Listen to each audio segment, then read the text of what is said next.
Cisco announced it will acquire cybersecurity leader Splunk in a deal worth approximately $28 billion. I'm joined by Scott Herren, Cisco's Chief Financial Officer. Scott, good to see you. Just heard you on the investor call moments ago.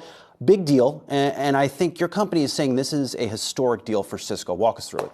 Yeah, it's unusual when you get this kind of a great combination of two companies at scale where you have great product fit, great strategic fit, great cultural fit. The valuation is in line with what we expected, and the financial details are tremendous for us. So it's an exciting day for us. It's also, I think, just a marker in your company's history in that you are now really in services. Your model is changing. How should an investor view Cisco? Not just a router company, you also have a lot of recurring revenue. That's a really good point. And over the last several years, we've accumulated about $24 billion worth of annualized recurring revenue, to your point, on the services model. Splunk has that same model. Splunk will bring another $4 billion of ARR to us. So besides the great product fit and the opportunity to really help our customers move from, on the security side, from detect and respond to predict and prevent ahead of time. So yeah, pretty exciting transaction. I love talking to CFOs on deal days. So because I can ask you, what are the synergies? Do you have a number when this deal closes? How much in cost synergy? How much in revenue synergy? And is Splunk profitable? Splunk is profitable. Gary Steele came in as the CEO about 18 months ago.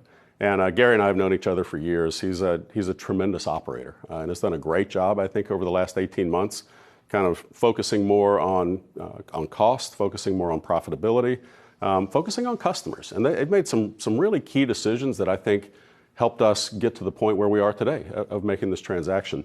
It's an opportunity for us to not only drive the product synergies we've talked about and take their product set through our go-to-market channel. If you think of the global footprint that Cisco has, Splunk's revenues today, Gary said on the call, roughly 2/3 are still U.S.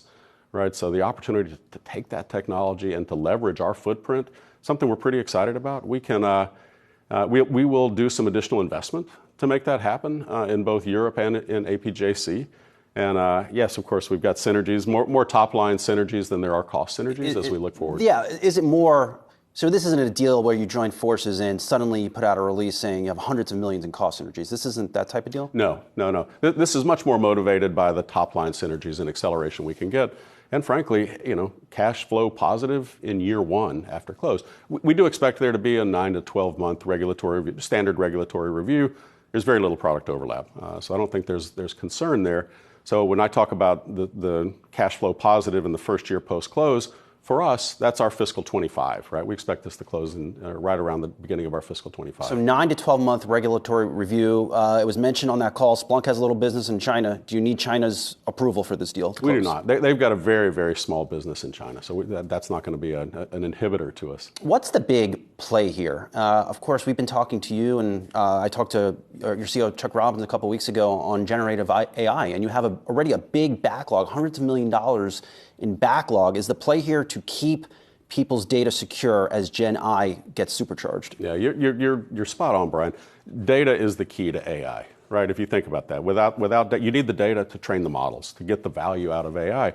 So what this gives us a chance to do, Splunk, of course, is a source of data for literally thousands of companies around the world.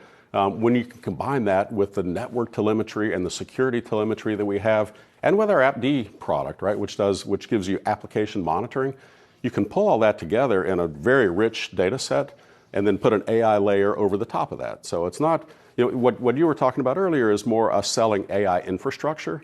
There's also an opportunity for us to build AI into our products and to enable our customers to leverage AI, and that's the real opportunity here. When you talk to customers and potential customers, is that their biggest fear with Gen AI, that we're moving so fast and nobody's protecting the stuff? I think everybody's still trying to figure out Gen AI beyond, write a poem for my wife kind of thing in ChatGPT. There's no question that those large language models will have broad applicability across every company, and this, and that applicability will come down to training the model. and training the model requires data, and that's why this is such a powerful transaction for us. Isn't this the biggest deal that you've signed off on as CFO? What is that like? This is definitely the biggest deal that I've signed off on as a CFO. And as you can imagine, we spend a lot of time on this.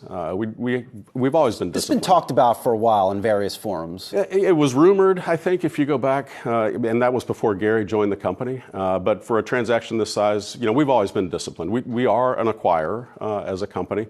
We've always been very disciplined, and we were here as well. But we spend a lot of time on diligence, understanding the company, understanding the cultural fit, understanding the product fit, understanding the customer overlap, and the opportunity to actually take this technology and build on top of it and take it more broadly across the planet. Before the pop in Splunk shares on this deal, about a 30% plus premium compared to Splunk's closing price yesterday, if I did my math right, hopefully I did. What are they working on that is so exciting that you're paying a 30% premium? Well, it's a company that has great financial metrics, right? And again, I give Gary a lot of credit for the work that he's done to get it to that point. But we'll be cash flow accretive in the first year, even with a transaction of this size. And by the way, the metrics are right in line with precedent transactions. So you're right, it was about a 31% premium to the spot price yesterday. It was right in range on a 30-day VWAP multiple or premium, and on a trailing 12-month revenue multiple. So right in line with standard metrics, but we can pull this in and be cash flow accretive in the first year with nominal EPS dilution, immaterial. Does this change how you buy back your stock? You've also been a voracious buyer back, of a company buying back their stock. Do you change that? I'm so glad you asked that question. It does not. And we said that on the call this morning, but I think it's a great point to reemphasize. Doesn't change our dividend policy of steadily increasing that. It doesn't change our buyback. We've talked about keeping it at this elevated level of about $1.25 billion per quarter. We've talked about keeping it there. We'll continue to. And that's the big advantage of being able to have the strength of our balance sheet, being able to do a transaction at this scale and have it be cash flow accretive in the first year post-close. Was it tougher to do this or announce this deal today after a Fed meeting where the Fed chair said basically we're going to leave rates probably higher for longer? There's debt associated with this deal, right? There will be. As we get to close, it'll be a combination of cash and debt to get that closed. Are you worried about the returns you can drive from an acquisition like this? Let's say it closes later next year in a land where rates are not being cut and you have to fund this debt and the economy might slow, not just in the U.S., but around the world. I don't think so. As I talk to my peers, CFOs at other companies, I think we're all monitoring the environment, and I think it's a good time to be prudent. We're being prudent at Cisco. I think everyone else is being prudent, but they're not stopping. They're not shutting down their business. They're not shutting down what they have to do to continue to grow their businesses. So no, by the way, you can't ever time what's going to happen with the FOMC, so I would never try to do that, and I don't think that's what you're suggesting. The overall macroeconomic environment is one that's not super robust, but it's also not one that is causing a significant slowdown. What's your biggest challenge to integrating a $28 billion deal? We'll spend a ton of time on that front. And I think one of the things that we really looked at during diligence is the strength of the leadership team that we're getting. The talent throughout the company is very strong. The leadership team is quite strong, and that'll obviously help us as we work through the integration process. Well, good luck on that integration process. Thanks for always giving us time. Cisco CFO Scott Herren, you're about to be a very, very busy man. Not that you weren't before.